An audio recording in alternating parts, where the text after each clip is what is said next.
Welcome back to What If. Today we're going to jump right back into Marvel's original series with issue 2 of the first volume. Auram's Comics presents a second sense-shattering adventure in the paradox-plagued cosmos of parallel worlds. What if the Hulk had always had Bruce Banner's brain? This story starts a bit differently than the previous one. We begin on Earth 616, the main Marvel continuity, to find the Hulk battling a group of police officers in the middle of a busy city. Hulk gets fed up and with a froom he flies away, declaring that he didn't even want to be in the city. Banner always takes Hulk to places where blue men or brown men chase Hulk. Pretty sure he's referring to cops and soldiers, but yikes.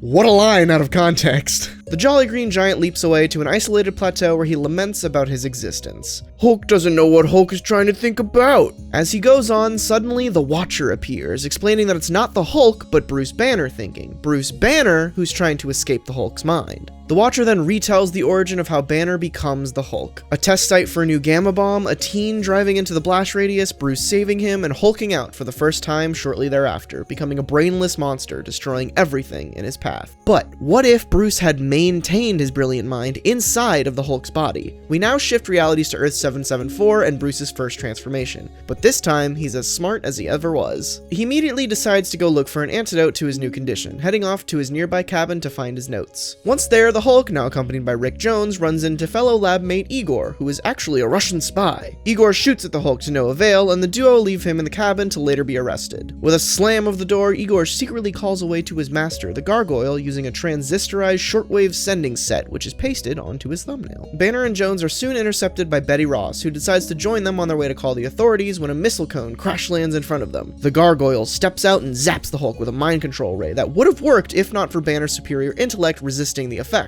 This causes the Gargoyle to have some sort of mini panic attack, which ends in the two geniuses shaking hands and becoming friends. The Gargoyle launches back off to Russia while the sun rises, transforming Bruce Banner back into his human self. He and Betty leave Rick behind to go on a romantic boat ride, where they apparently fall in love in just a few short hours. Then suddenly the sun begins to set. Bruce races off to get Betty home, but it's too late. The Hulk emerges once more. When the pair arrive at their destination, they're greeted by General Ross, who is shocked to see a hulking green monster escorting his daughter home. He yells for him to get away, to which Betty replies that this monster is actually Dr. Bruce Banner. The General fires back with a dismissal of their relationship, which angers Bruce. He smashes a nearby car, screaming, "What does it take to satisfy you, man? What?" This makes Ross see reason, backing off and approving of their relationship. The pairing of Betty and Bruce blossomed over the coming days. The Hulk still appeared every night as an antidote couldn't be found, but this didn't stop the two from getting married and living together in a Hulk-proof house. As Uadu puts it, men and women have learned to live together, overcoming many handicaps over the ages. A husband who turns into the Hulk 8 hours of each 24 is not the worst thing that can happen to a marriage. What a poet. Their domestic life continued uninterrupted, until one day General Ross called, informing Banner that the Fantastic Four would like to meet him. The Hulk quickly takes off for the Baxter Building, where he meets the Four, who would like his help on curing Ben Grimm of his rocky outer shell. Mr. Fantastic posits that they can channel Banner's gamma radiation into the Thing to reverse his transformation. They attempt this, and to their surprise, it goes off without a hitch. This unfortunately causes the FF to break up, which sends Banner packing. On his way home, however, he spots a bundle of dynamite on the train tracks, placed there as a trap by none other than Loki, the god of mischief. The Hulk lightly descends to dispose of the dynamite, saving countless lives and avoiding a huge amount of property damage, but sending a butterfly effect through the universe that causes the Avengers to never form. Unaware of this earth-shattering consequence, Banner heads home, where after a few weeks, he receives a telegram from Reed Richards asking him and Betty to move up to New York, where they will continue their earlier scientific research. The Banners quickly pack up and arrive in New York, where they are shortly joined by Professor Charles Xavier, who decides to join Reed and Bruce in their studies instead of creating a school for gifted youngsters. The newly formed trio work for 3 years with great success, creating such devices as the Psychotron and Cerebro. One day in a Cerebro test, however, they discover a huge surge of energy just outside. The three run to the roof to discover the Devourer of Worlds himself, Galactus. Reed, Bruce, and Charles each take shots at Galactus to no avail before they decide to return to their quarters for one last-ditch effort to defeat the towering beast, the Psychotron. After getting into position and turning the machine on, our terrific three disappear, and in their stead is a 12-foot-tall glowing man. The combined mental prowess of the three declares, "I am the ultimate self-induced mutation. I am the X-Man." Ben Grimm, who arrived earlier, walks in, shocked by the sight, yelling yelling at X-Man to stand down and tell him where his friends are. The glowing giant scoffs while crashing through the Baxter building, burying Grimm and flying towards Galactus, ready to attack. The two have a staring contest, which ultimately ends in Galactus folding, flying away in search of an easier world to devour. The X-Man returns to the Baxter building, splitting back into Bruce Banner, Reed Richards, and Charles Xavier, with one caveat: the three are now powerless. They quickly come to terms with their new reality and head back into their lab, where they discover Sue, Betty, and Alicia digging at where Ben was earlier buried. Reed calls out, "Oh no," and the Thing emerges from the rubble, angry. He shouts that he's stronger than he's ever been, and no one can stop him this time. Xavier notices this and proposes that they cure him, to which Grimm responds by smacking Bruce and Reed away, leaping out the hole created by the X-Man and going on a brutish rampage through New York.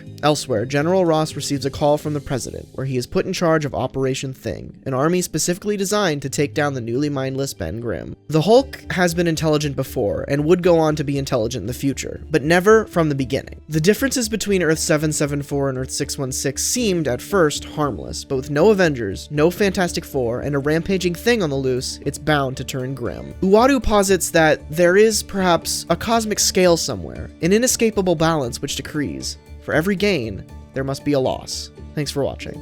I've been Auram. If you want to see more of my stuff, I have a really old video about alternate universe versions of the Hulk. It's kind of tangentially related. Or for something not related at all, here's the return episode of the podcast I do with Scott over from NerdSync.